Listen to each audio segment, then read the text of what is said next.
Well, holy shit. I actually managed to do it. After procrastinating for ages, I finally managed to produce an audiobook version of the Lunatic Fringe book. It's currently available on all Amazon sites, audible.com, and shortly on iTunes. And if you're the page-turning type, it's also, of course, still available in Kindle form, paperback, and hardback on Amazon. 10 hours and 10 years worth of Blue Skies Magazine's articles, all available to you right fucking now, including a few author's notes and even an apology or two. Enjoy.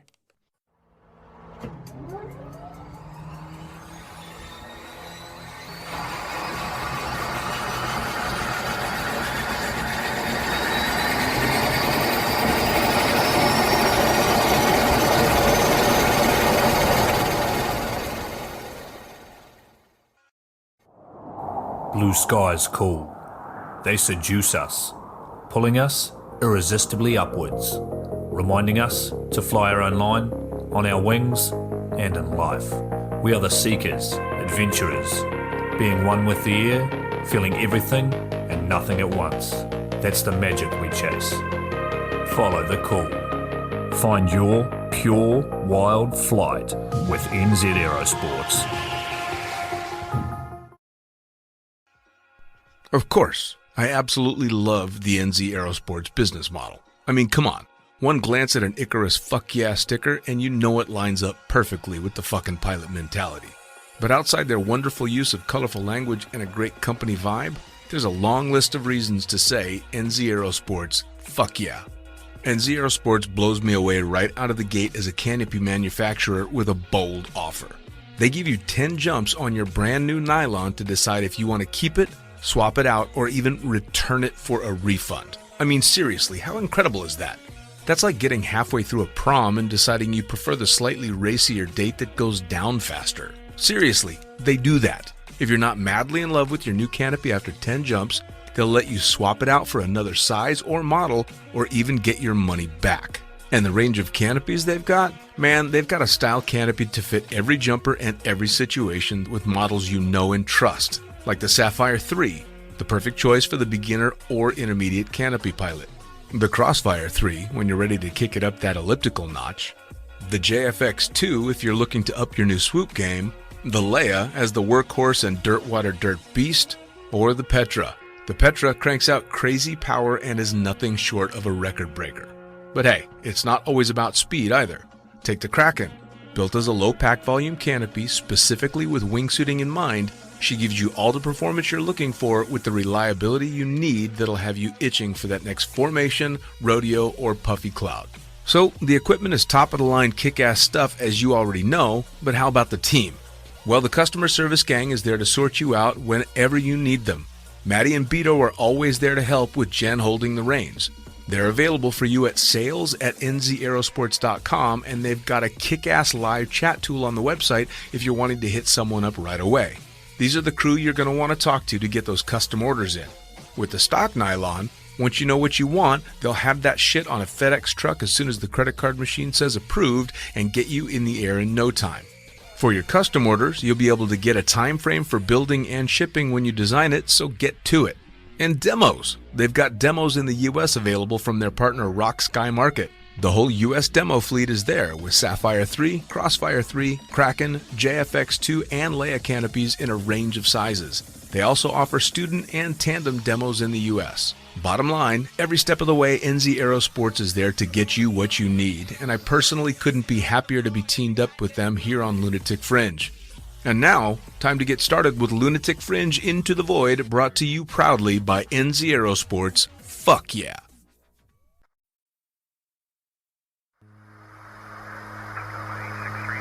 Coming straight from the cockpit, it's another episode of Lunatic Fringe with the fucking pilot.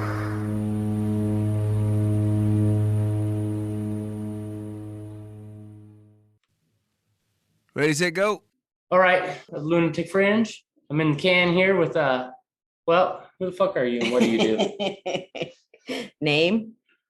Well, my name's Amy Chmelecki, and I don't really do much except skydive. That's all I do. That's it. Yeah. Living that dream. That's it. People go, you got other hobbies? Nope. Well, I'm interested as shit to hear about what you got going on right now. In general, Yeah. I got a few different hustles. Yeah, All right. They're all skydiving related. obviously. I'm endorsed by RedBull. So I do a lot of jobs for them, mostly demonstration jumps and then content projects. So we do stuff, put it on social media, have a good time. I've been with RedBull for 10 years now. It's been great. They hired me when I was 35. Wow. Yeah, it was good. I was like, are you sure? I'm old. They're like, bring it. Yeah. They were stoked. And that was 10 years ago. They're still That's crazy. stoked. You've been with them for 10 years. 10 years now. Yeah. Living that thing. So you're doing those demos, huh? Yeah. A lot of demos this summer. A lot. Every 1 or 2 a week. What's your favorite part? I did a demo this summer. We jumped into the electric forest. Have you heard of it? No. It was so much fun. And I wasn't really looking forward to it because I'm 45. Right. And I was like, oh, it's just going to be a bunch of young kids like On up all mushrooms. night. Yeah, on drugs, up Yeah. all night. And I just want to do stuff with purpose now. I Right. want to do stuff connected to purpose. And that's my favorite. That's my tribe. But it was amazing. It was amazing. We were up till 4 or 5 every night, not on mushrooms. Just it was fun. It was fun. There were games everywhere and like actors just constantly coming up to you and like making you like play a game of pool or like games. And it was so much fun. So that was really, really a good surprise. And we had a great time. Nice. And we were doing like 3 jumps a day there. So it was fun. That's awesome. Yeah. Yeah. It's cool. Do you, I've done probably got 100 demos into like high school football games and stuff like this. And the kids like want autographs and stuff when you're done. Like, do you just have these little girls just looking at you like enamored? It's adorable. Yeah. I forget which demo it was, but this little girl, no joke, she came up to me and she asked me if I was a superhero. Really? I was like, yes, I am. and I can't even believe it. She was so cute. You're little. Are you a superhero? And I told her, no, I'm a normal person just like you. Aww. And it was so cute. I couldn't believe it. That was adorable. And then you kicked her in the face. Get out of my way. Get off my canopy, little brat. She was so cute. Man, sometimes they're into it. Yeah, sometimes dude. they're stoked. Other times they're just like, they don't even care. You get snubbed sometimes. Yeah. You go up, you're like, you want an autograph? They're like, no. Yeah. I went out to Eloy in 2001 and for nationals. That was the first time I think I met you or saw you. You wouldn't remember it at all. And you were fucking grinding, right? You were competing, I think. It was when Missy and Mike Ortiz were on the team. Yeah, that was So my first who would you- competition. Who would you have been competing with at that I was, our team name was Alaskan Mesquite. Because we had just come back from Alaska, my friend and I, Jen Key, and we were stinky. It was like a play on. We were You were stinky. smelly? Yeah, we're stinky. And then Mesquite was the Arizona because we both lived in Arizona, but we had spent the summer in Alaska. Oh, back up. Why you stinking? Well, I was so gross. I'm still gross now, but I'm not like stinky gross. So I just didn't care then. It was like I was proud of it. Oh, wow. It was gross. Yeah, I mean, dude. I was stinky and I was very comfortable not showering. I can never do that now, Wow. but I was I don't know. I was like Different young. breed. I don't know. Maybe I couldn't smell as well. I don't Right. know. You were like, you know what? I'll do what I want. Oh God, it was gross. And I Powerful. liked stinky people. You like stinky? I did. I was Yeah. disgusting. I'm Yeah. ashamed a bit, but Yeah. yeah. Hanging out with Prana Bayou, I think I also like stinky people. Well, Ha! Dig. gotta wash their suits a little more. How do you get to RedBull Air Force? Like where does it start? Like how did you start? Well, Like day one, jump one. Like how did this go? I got hired because I'm a woman. Oh, for RedBull. We know that's not true. Okay, how do you do it? This is what I would tell people. You gotta do about 1,000 jumps a year for about 10 years. Right. And in that time, you gotta get all your ratings. You gotta get a couple world championships in different disciplines, a couple national championships, different disciplines, handful of world records, and then maybe we'll take your resume. Right.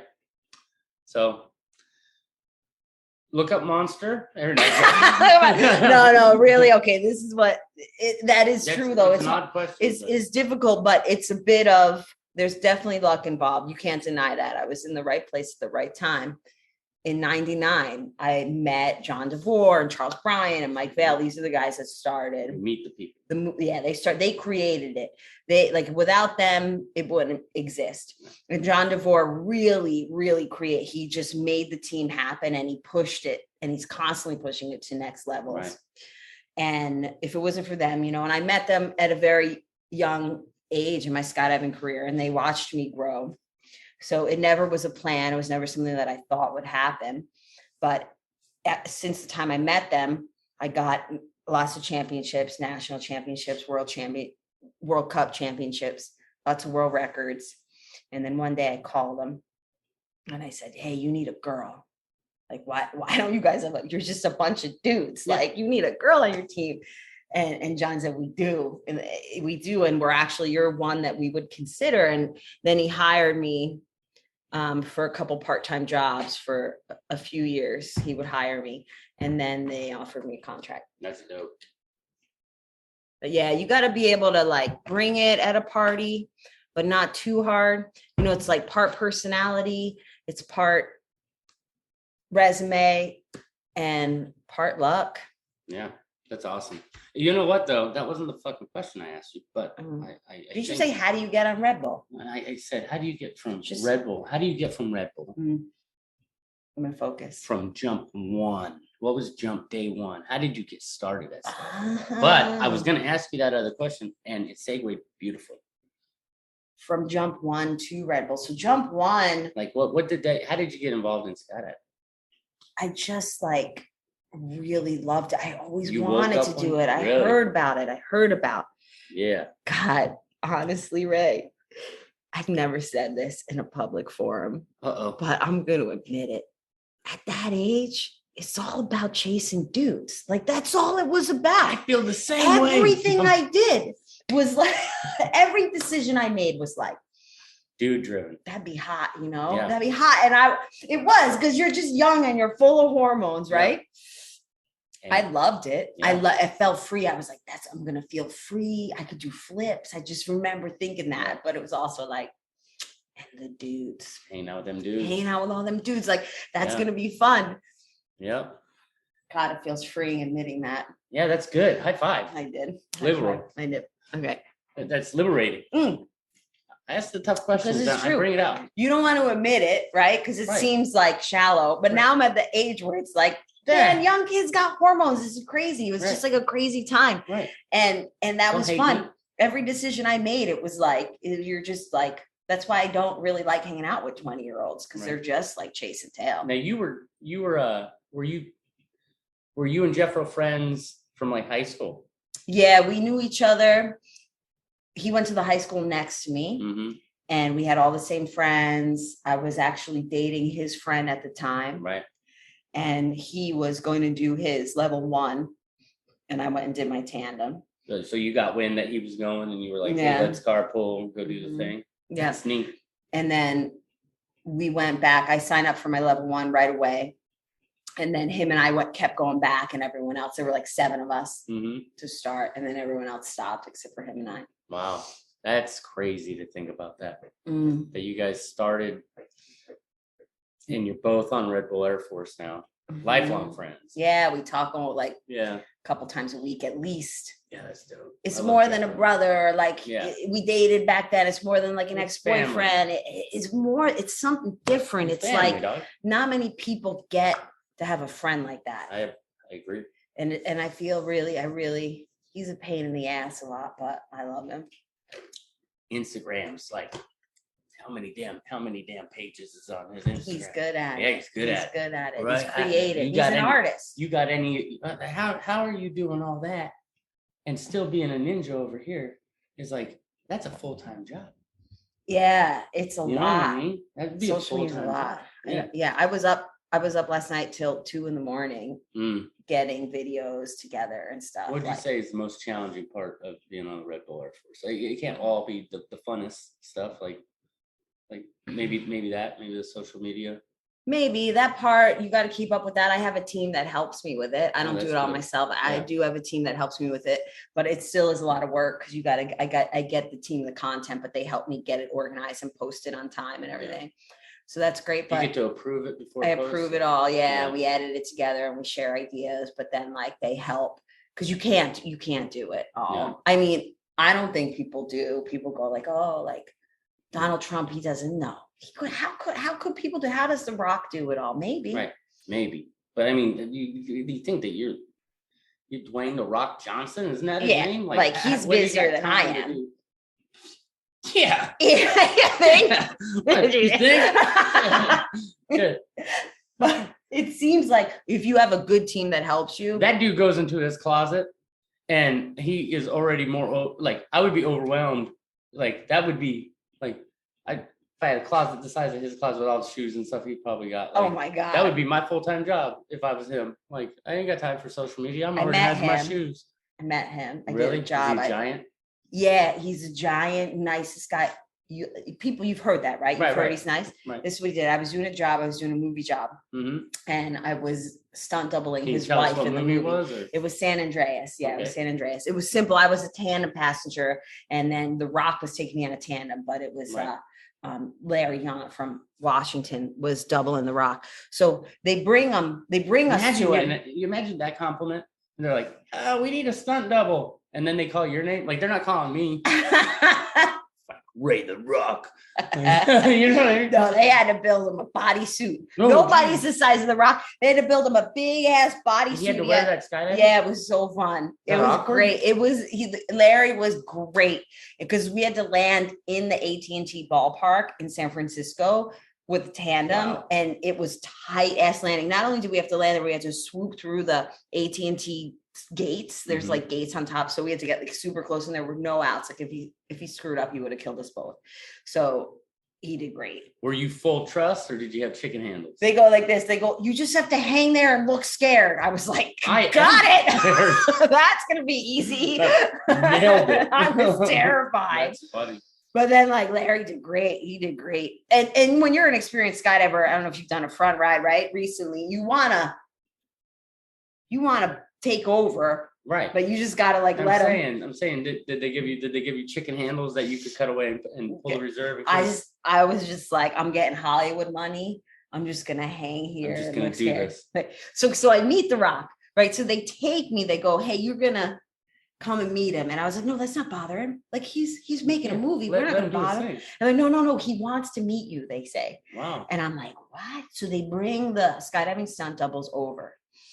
And they're like, Dwayne, like, here's Amy and Larry. And he goes like this. He's huge. He goes low under me. I'm 5'4", right? He gets under me and he looks up at me.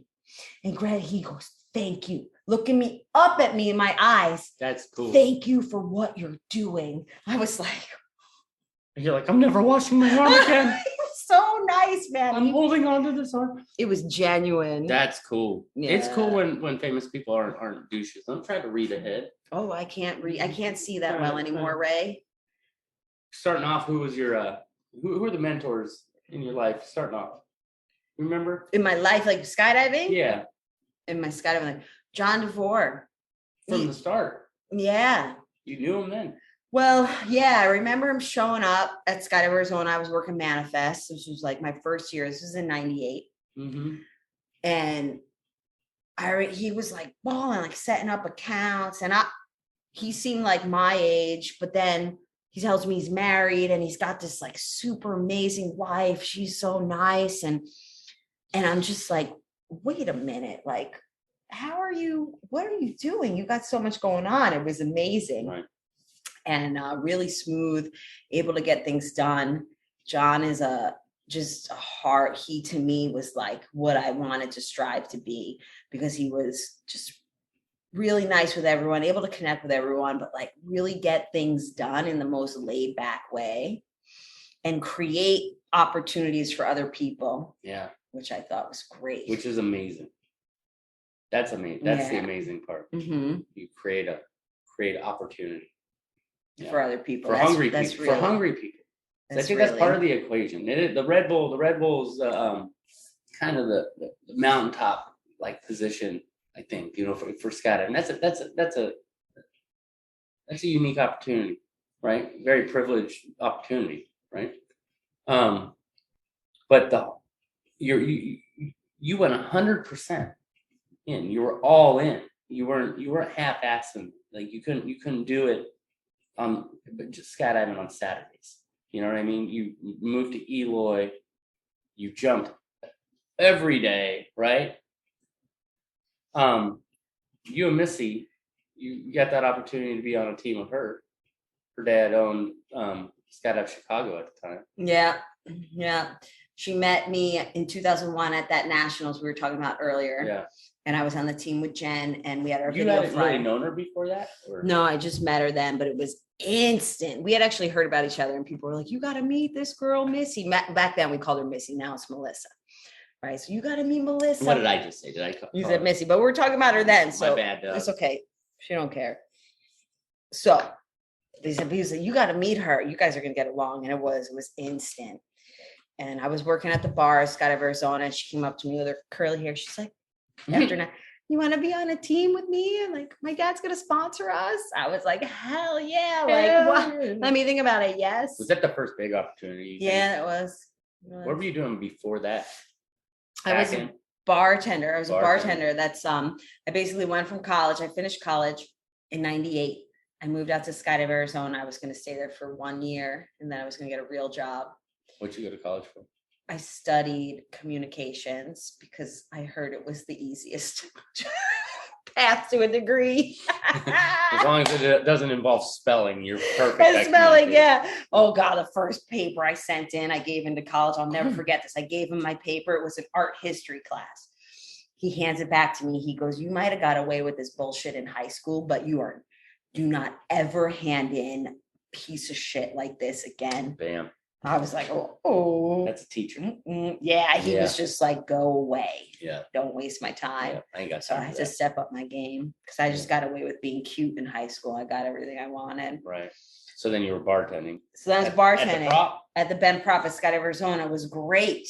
Right. I just like got to be around friends and just like get money from drunk people. Right. I used to put a bucket over my head like this, right? And I'd go like when people get drunk right about 10 o'clock and I'd walk across the bar and I would encourage them to throw dollars at me. Nice. Get in the bucket. And they just kept throwing dollars. I would chuck dollars in a bucket. It was so funny. And I just throwing dollars at me. That's funny. So you were like a stripper that was fully clothed. It was a stripper that was fully clothed with a bucket on my head. That's amazing. That was funny. That's a hustle. I was hustling. I was like, I need those dollars. I get 17 of them and I could do a skydive tomorrow. Yeah. I get 17 of those little rolled up dollars, like a carnival ride. Yeah. Hit the duck. They're like, yeah. This game's rigged. That's awesome. That was awesome. That is cool. And then what were you talking about? The team. The team, yeah. The sugar gliders, yeah. So what did that sponsorship look like? He paid for our jumps and he gave me places Unlimited? to stay. Like just training, and we could fund jumps, so we could do either. And he also, but one thing people don't realize when you're training all the time, you still need to figure out ways to make money, right? So what Roger Nelson did, Melissa's father, he would give us like landscaping jobs. So we would get after jumping, we have opportunities to make some money. Yeah. I would save up money from bartending all year, so I didn't have to work that much in the summer, but it definitely helped. It would be nice to make a couple $100 He's here still and being there. a good dad. Like you didn't just want to hand it to her. You know what I mean? Yeah, he was work for it a bit. Like, that's good. Yeah. Roger Nelson. He was. Roger Nelson, dog. You love to. Check out the Sugar Alpha. The Sugar Alpha. Chronicles. Yeah, what a Go story. check that out. They're on sale. The book, a 3-set. So little plug there. Yeah, I'm curious. What are your 3 favorite places to jump to skydive? Like, you've been all over the world. I would say New York City, No. Like downtown New York. Now New York City. That's a privilege. Land Man. in the Hudson. Yeah. You put Okay. wingsuiting and like you're looking over 9/11. Like, Oh, it was great. My Yeah. mom was on the ground. That oh, was that's fun. cool. Oh, you mean like drop zones, places I mean- accessible to Did you jump the Great normal Pyramids? people? Oh, Like, great. that was had to have great. been wild. I wonder, Was like, there energy above those pyramids? yes, like they're could you breathing. feel it? Like Pyramid.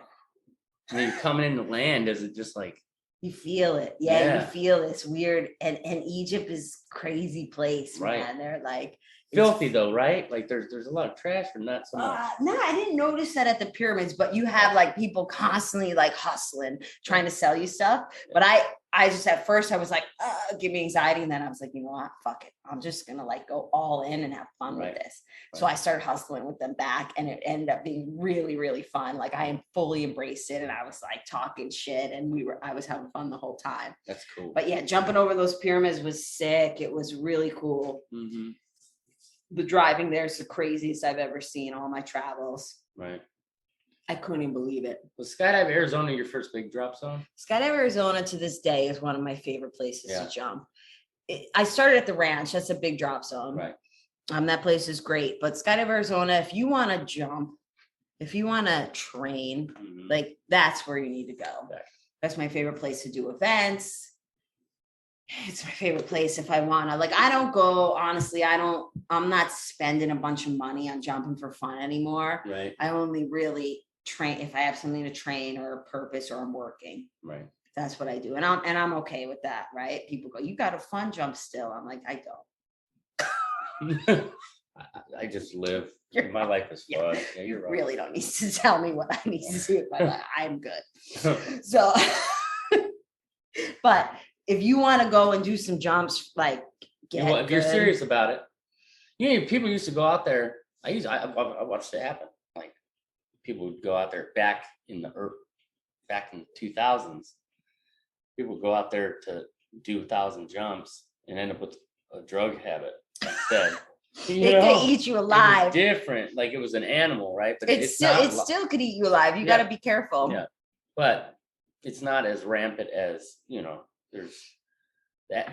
I think the professionalism is a lot higher. Yeah, now. they definitely stepped it up a little bit, but you still got young kids. There's like And skydiving. when you get DMT frogs coming out every tsunami, They got the DMT frogs. going dimensional, interdimensional. You man said I had never lick a toad. I could never do it. Well, you don't lick them. I know you pop those pustules on them, and then you like. I saw him do it one time. I'm like, "What are y'all gonna do with that?" They're like loaded up in a bong or something. I ain't doing that. Especially after I saw what happened, it was like, "Whoa!" They just went to like a different dimension, right? Leave those little frogs alone. Leave them damn Leave frogs, the frogs alone. Yeah, they sleep, dude. Anything They're that can eating sleep, the bugs. anything that can sleep for 11 months out of the year underground and like. Dehydrate. Dude, their heart rate lowers. They go into a suspended state of animation. Like their heart rate beats like once a day. Amazing little creatures, man. And then the tsunami comes, and it's the only place in the world that those frogs are. Is pretty much Arizona. I yeah, believe. yeah, the And Sonoran so- desert toad. Yeah. And the rain comes out, and all of a sudden, next thing you know, a bunch of hippies are walking around the desert trying to catch these things so they can pop their zits. Like, damn, I've dated some girls in my life that like to pop zits. Leave Right? those frogs I was alone. covered in them. Leave me alone. That's what they're thinking, because that shit hurts. Especially in the night. And they slip up a little bit. You're like, oh God, Oh, stop. poor little Did you frog. get it? Yeah. It's a peas on you. It's a blackhead. Let me get it. All right. Switch gears. What's this Project 19? Project 19. It's my next big thing that I'm one of the things that I'm planning, and it's a world record of 100 women in a vertical formation, trying to break the last world record. So it is in celebration of the centennial of the 19th Amendment. You know what That's is? what the 19th is. That's the women's right to vote. Yeah, Yeah. yep. It's when women got the right to vote, and it happened in 1920. So the plan was to do it in 2020, Right. but we That all got know, derailed. all Right. got screwed up, right? Some woman got somebody some coronavirus drugs. Somebody ate a bat, and then You boom. don't. That's batshit crazy. Just don't eat bats. eat bats. Get away from the bats. Yeah, leave the bats and the frogs alone. Batter up. So we postponed it now, and we're going for it in November. All right. And yeah, I've been really into celebrating women's history and learning more about it through this process. It's been really cool, and celebrating voting. Mm-hmm. I don't know, when I was younger, I wasn't really that into civics. I didn't think it mattered, but man, it matters. Yeah, it matters. So I like the idea of promoting voting, and we're doing that through this project.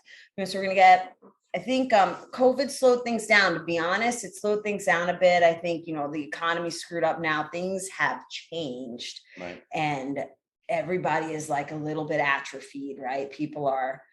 We're ramping it back up, but we got a good team together. We're going to the 32-foot tunnel, the base. No.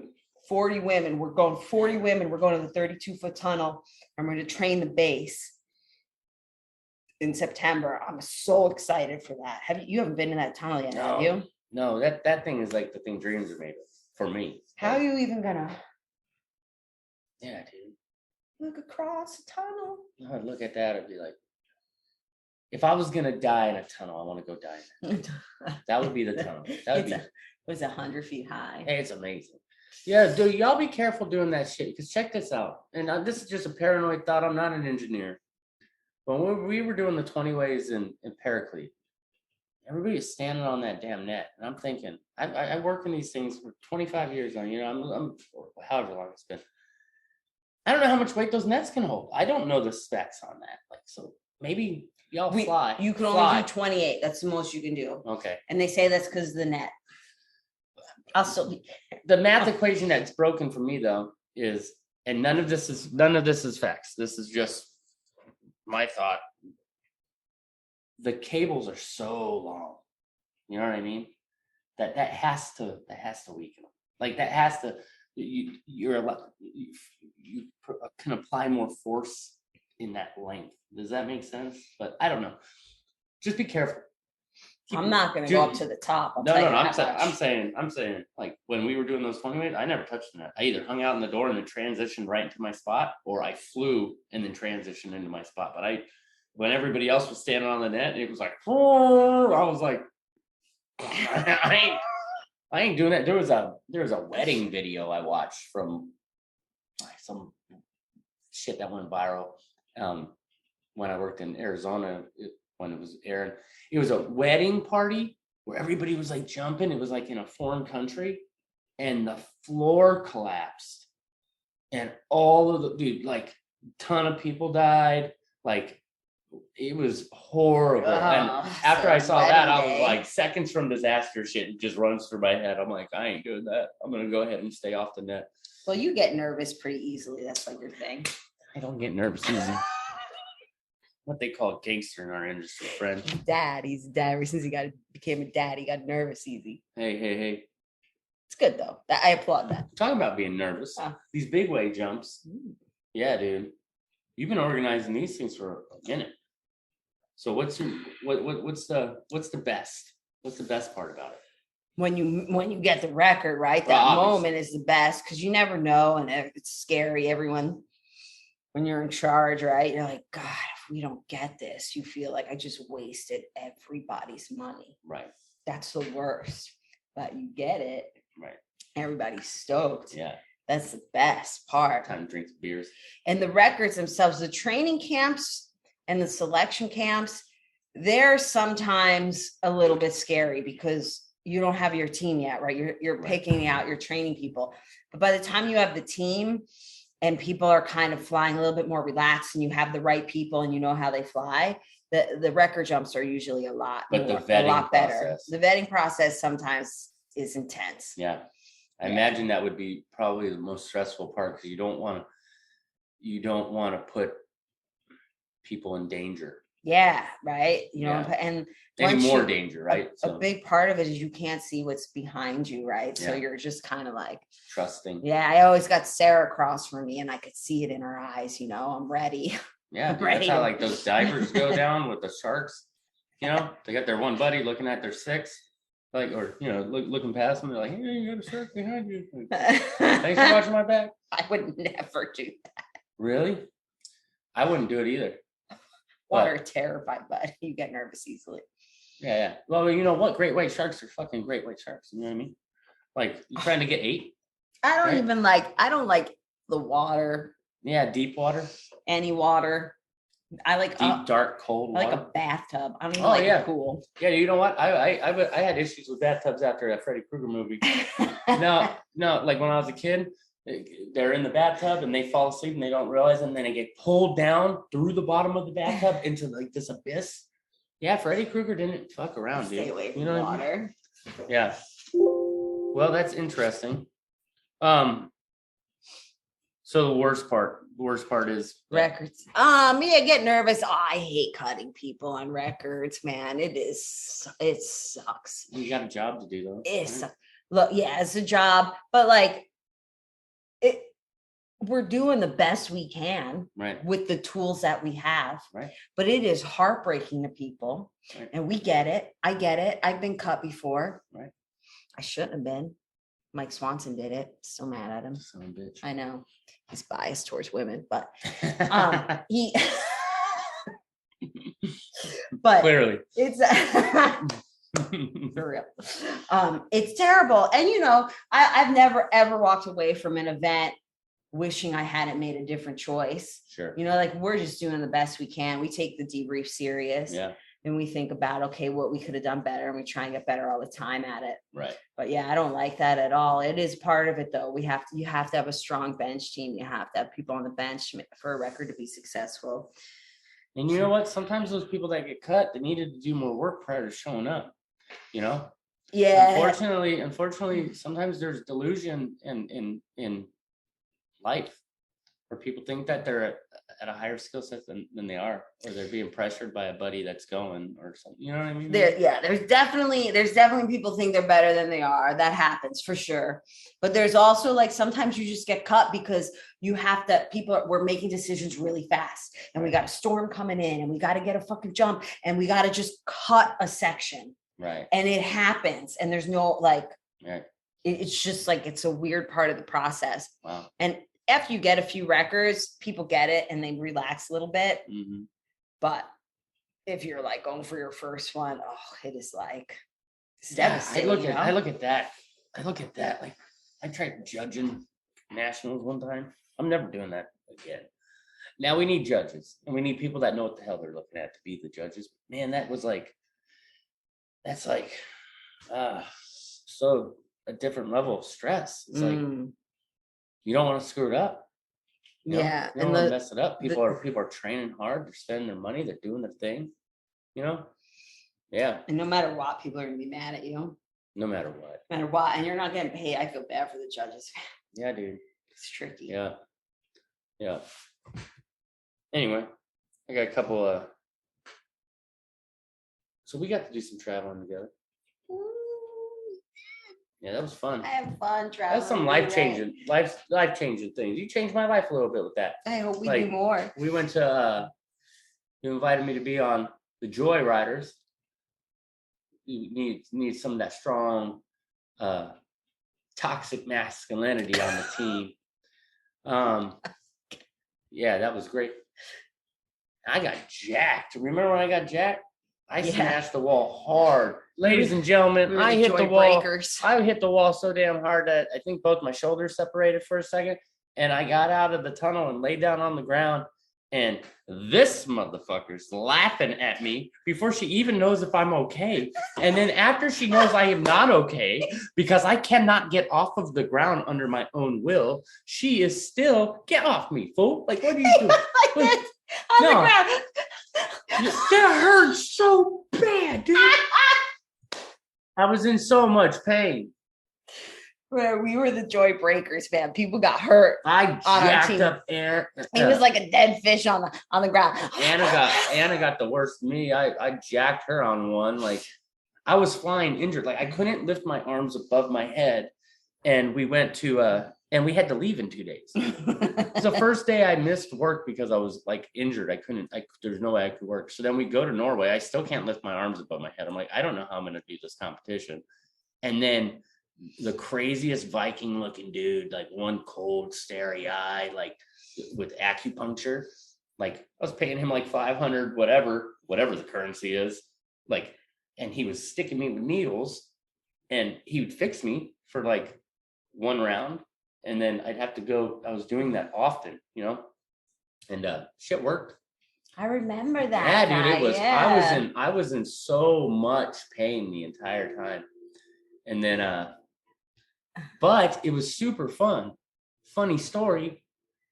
The sun that time of year doesn't drop. We were there during Extremo week. Like the sun just kind of comes down to the horizon and then just kind of like goes like this and then comes back up. And I go up on the hillside over by the drop zone, out down by where the houses are.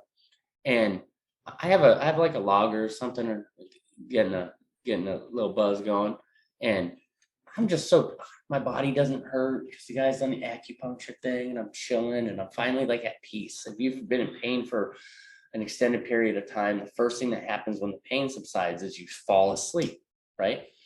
And I fall asleep. Do you remember this? I fall asleep on the side of this hillside, and I wake up cold as shit. I'm like, like I'm like in Norway or something, right? And I stand up, and I'm like, oh shit, like in a daze. I'm like, and I stumble up the hill a little bit, and there's a fence, and it doesn't look.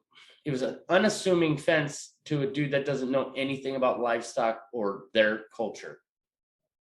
And I touched it to go underneath it and get shocked. But I don't know, I just been shocked. It hit me so hard. It sounded like a gunshot went off by my head. Like I was like, whoa, why did you do that? Like, I thought there was like a farmer that like was like, why are you coming onto my land? I was like, no, dude, I'm just trying to get to the road. And didn't register that the fence just did that to me. And then immediately grabbed it again and shocked myself. It had recharged and it hit me again. And I started laughing and might have pissed myself just a little bit and ended up walking down the road, realizing I was mad lost. Like that big ass house that we were in was way down that road. So yeah. Good thing you didn't pee on it. Dude, someone did that one time. I remember that was more than just peeing on it, right? They were like linked up. A chain of people doing an experiment on the energy conduction. Yeah, dude. That was weird. It's like someone had a finger up a butt, right? Oh, yeah. Right? There was a finger in a butt. There was a finger in a butt. Listen, little kids, early on, hey, if you're getting started off in skydiving and stuff like this, I don't think it's like this anymore. So... but if a buddy's ever like, hey, got a great idea, pull down your drawers, don't do it. Yeah, I think the younger kids are smarter. Yeah, well, there was one video I saw a dude eating French fries and then puked them up in a cup, and another dude drank them at like a drop. Yeah, it was the nastiest thing I've ever seen in my life. It was the most repulsive thing I've ever seen in my life, and people were like cheering it on and stuff, and I'm like, that's somebody else's generation. I don't know. I don't get it. Oh man, if you throw up on this podcast, it's gonna be the best. This is a RedBull. Farts. That's disgusting stuff. Floating trash in the ocean.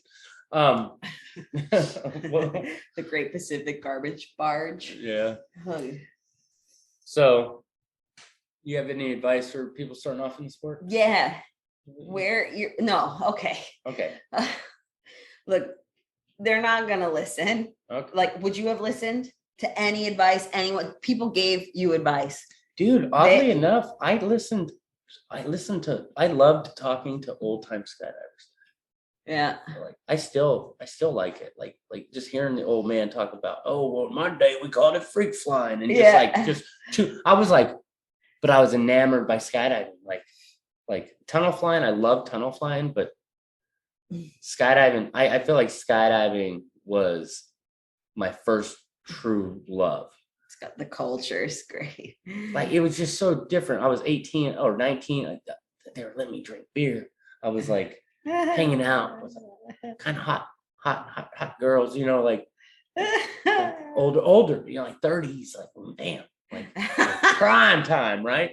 And I'm just a horny little 19-year-old dude, just like, oh yeah. And I had a skill set because I had worked in the tunnel, and it was just like skydiving was like in the moment. It just puts you in the moment, right? Like where, like, if you got bills or if you have health concerns or you have whatever it might be, like for that few minutes, you don't have to worry about none of it, you know. And then it was two different drugs. It was the free fall portion, which I was a ninja at, like I was a ninja at, you know. And then I pull my parachute, and it was like that was the heroin. Like that scared me. Like I didn't know what I was doing. I couldn't hit an acre lot, you know, like, and just to be like cultivating that skill was awesome. Did you understand the winds and how it related to the parachute at first? No. Nothing translated from the tunnel? No, dude, I was so, like, I couldn't understand, like, I could understand it on the ground, right? That if the wind's blowing this way, right, and you're on this side and you're getting pushed this way, that at a certain point you want to hang out over here and then use that wind for your final on your base. And you don't really want to pass the drop zone, if the wind, you know what I mean? And I would always end up hanging out over here, do a real long base, you know, and then turn and then come in and be short of where I needed to be. And it took a long time. It probably took 200 jumps before the light bulb went, oh, damn, you idiot. That's what you're doing wrong. But I didn't really have a network of people that were like, hey, this is what you're doing wrong. Like, you know, and I'm cocky. I was cocky. Like, you know what I mean? You're like, I'm good at the tunnel. I'm just going to be, I'm yeah, no, I mean, it was different. It's not, I think it wasn't like I'm good at the tunnel thing. It was like, I felt like a peregrine falcon in free fall. Like, I just felt like I could read body language. I could see, like, I could smile. Oh, I got something in my hair. I could like smile. And like, I was looking at people with like 1,000 jumps that had like this like screensaver mode looking face, you know? And like, I'd be like, why are you so uptight? Like I could think clearly. Everything was just, and then I'd pull, and then I'd have screensaver face. Like, I didn't know what I was doing, you know? I remember the first time I had line twists, and I heard the old timers talking about, like, you know, they're flying fast canopies, or at least semi-elliptical. Stilettos. Stilettos. And then so I would hear about how they had a line twist, and then they had to cut it away. And then, so my first line twist I had, it was twisted up pretty good, but that canopy's flying flat and level, you know. And all I hear about is like line twist. And I'm like, oh, so I go down to go grab my handles and then start like turning. Like, I'm like, oh, wait a minute. And I go, and then the parachute it sorted itself out. And I was like, oh, I guess I'm fine. But advice for new people. Okay. Big time. Wear earplugs in the plane. What? That's an earplug joke. And you understand it when you hit 40 if you did not wear earplugs in the plane. Yeah. Like, I can't hear shit unless it's quiet. Wow. Like, if there's background noise, I'll have someone like over like, Amy, and like they think I'm ignoring them. Oh. But I just don't, if I don't see them saying it, I can't hear it if it's in a crowd.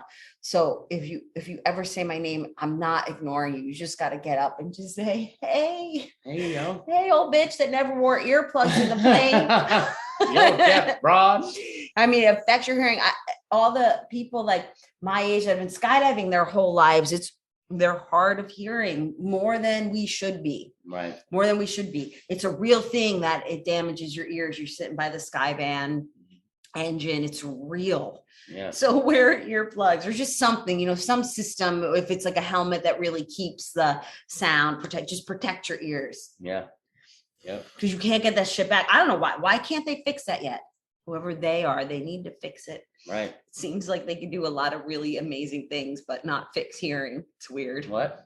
Huh? Yeah. No, there's all kinds of there's cochlear implants. There's all kinds of crazy stuff. Yeah, but they can't fix that type of Hearing loss. it's the specific. It's when you're, I forget the name of it, but it's just this specific type of hearing loss where it's your ambient. I forget what it is. But it's when you can't hear in crowds. Wow. So now I'm new at the drop zone. I've listened to this podcast. I've got my earplugs in hand. Right. You got any advice for somebody wanting to learn some skill sets? Yeah, I think that most people don't realize, especially when they're young, that listening is like an active thing, right? It's not just like hearing words, right? You have to process and you have to communicate back. It helps, right? Don't you like when your students are active listeners? Yeah. Right? When you're telling them something and they're like, you can tell they got it versus like. Right. Well, what I've learned about that, I've learned that with the newer generation, our generation,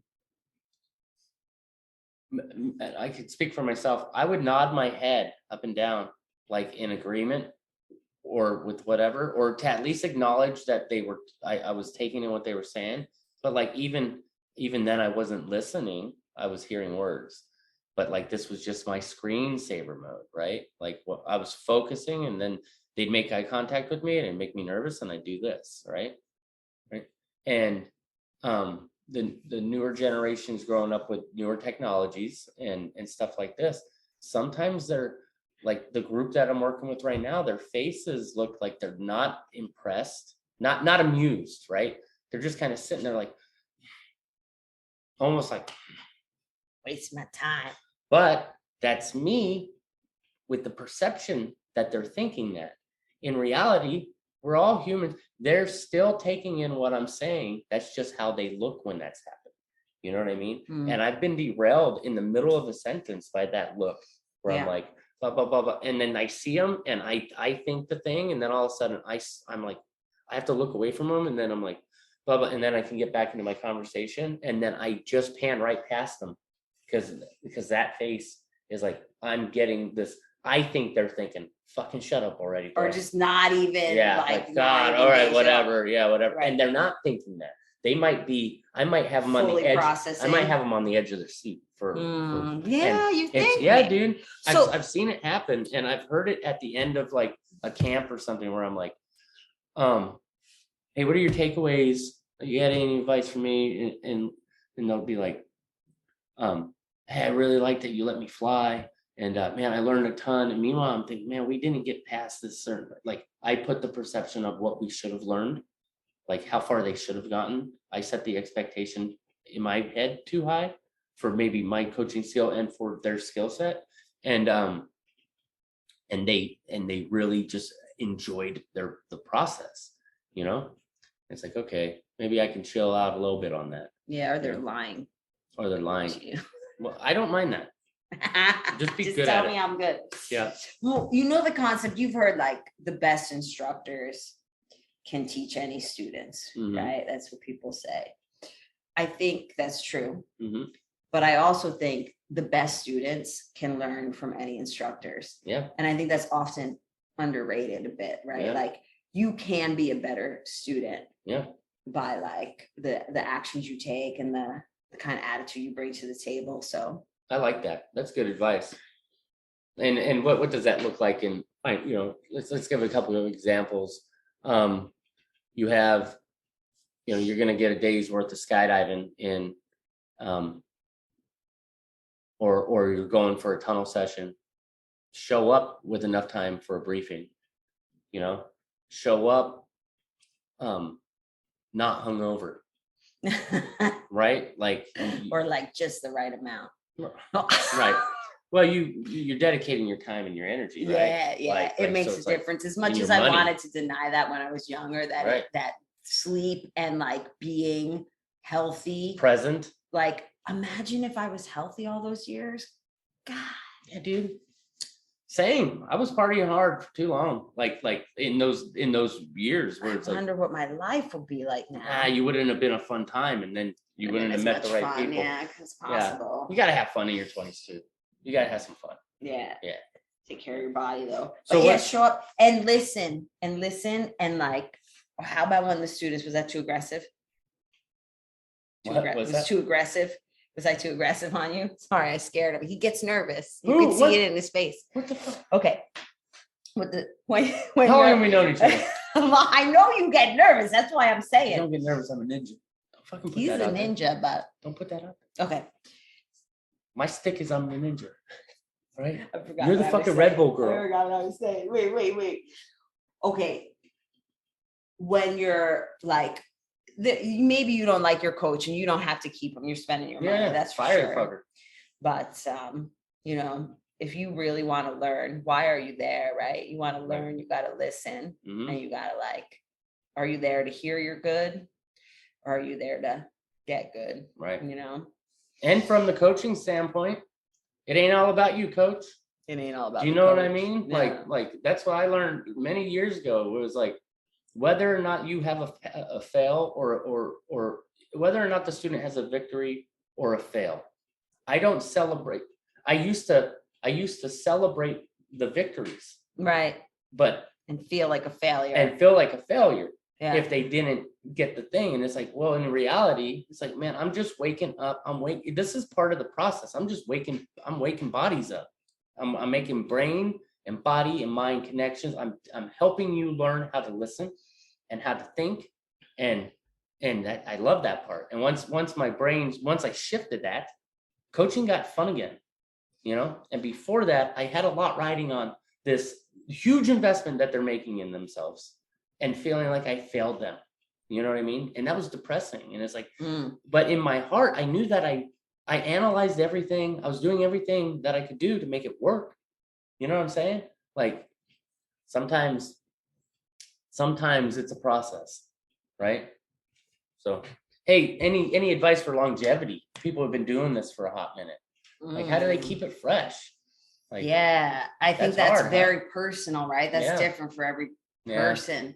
For me, I had to switch it up. Like I'll get bored Mhm. and then I switch it up. Like now I'm super into doing hop and pops and weird stuff with flags and like smoke lines and lots of like weird stuff like that. And I'm stoked about that. Yeah. Right. So I'll get to the drop zone and be fired up to do something, train something new. And then for me personally, I need a goal. It's always been that way for me. I just need a goal. Like I need an end game. Like, what are you working towards? Right. I don't really want to go and just fly to fly. I used to, Right. but for me, I need like, it's a competition or a training mission or something. I need to have a goal that keeps me Yeah. fired Goal up. setting is definitely helpful. Mm. Yeah. That's my drive. I won't, we're like, just come and let's just go fly in the tunnel. I'm like, why? What for? What are we doing? Because it's fun. I'm like, yeah, but like, are we training for competition? So I personally, and that's not everybody. So that is not my advice to everyone. Right. Right. Because I think that's Right. personal. You know, you got to just kind of figure out what's right No, for the you. people that I'm speaking to in this category are people who, you know, 10 years deep, you know, 5 years deep, and they get what you're saying.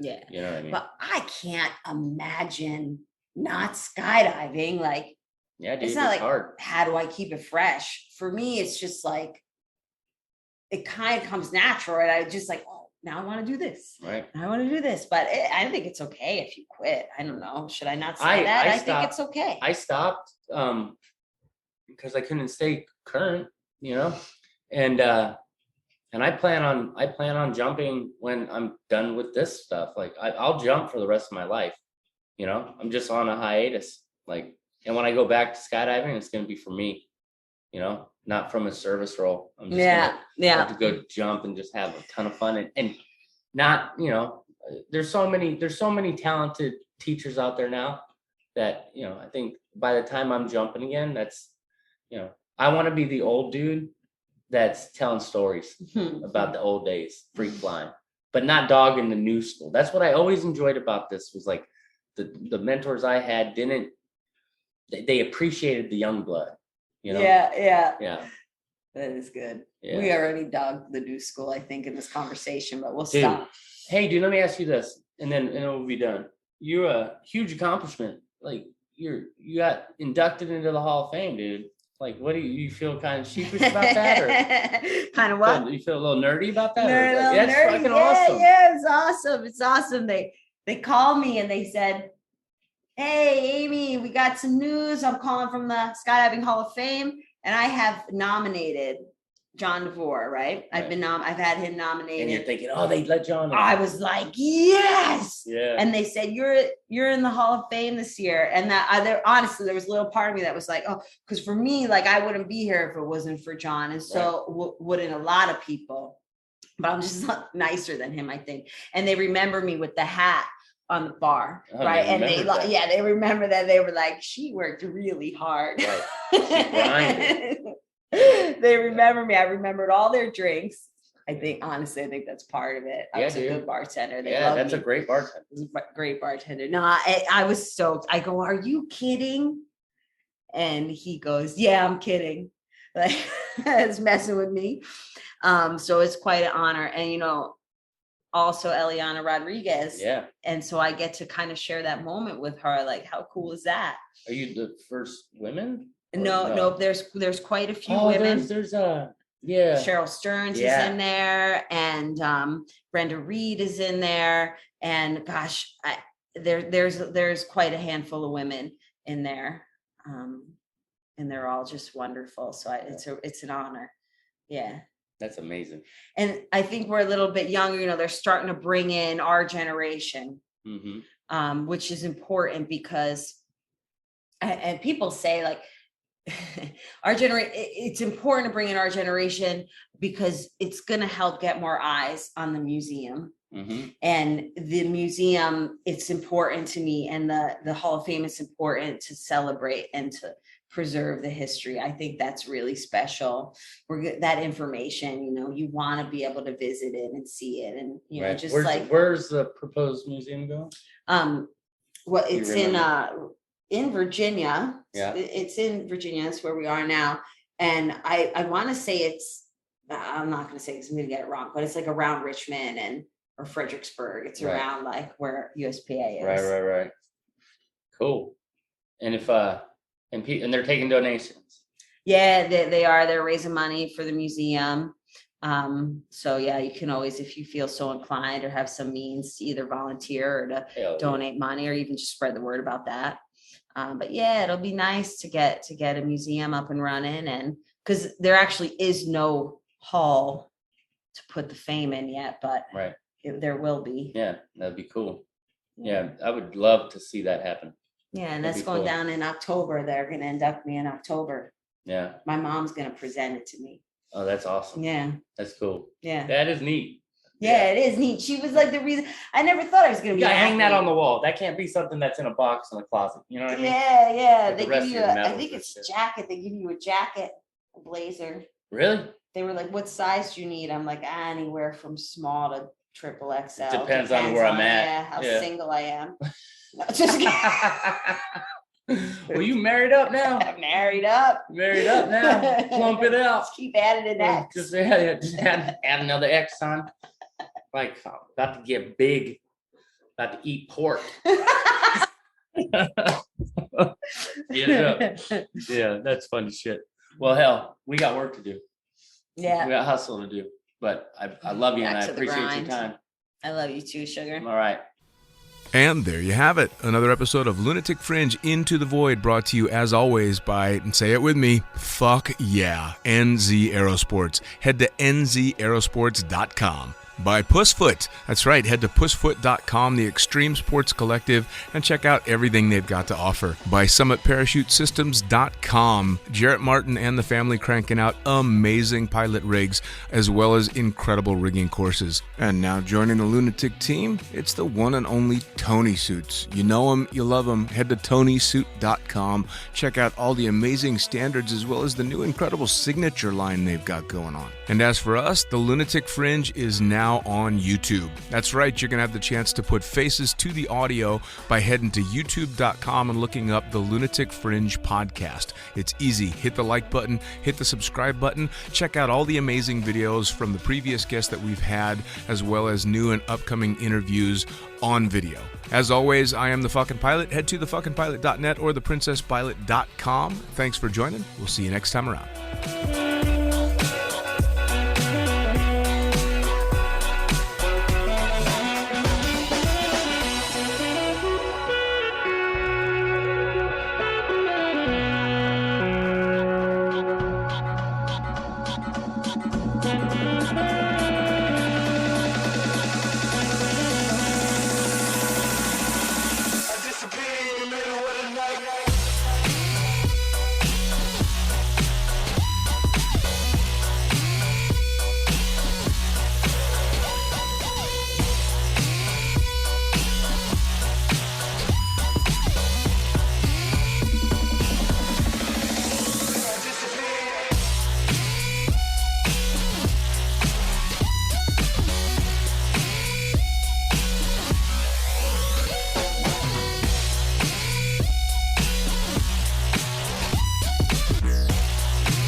Get on.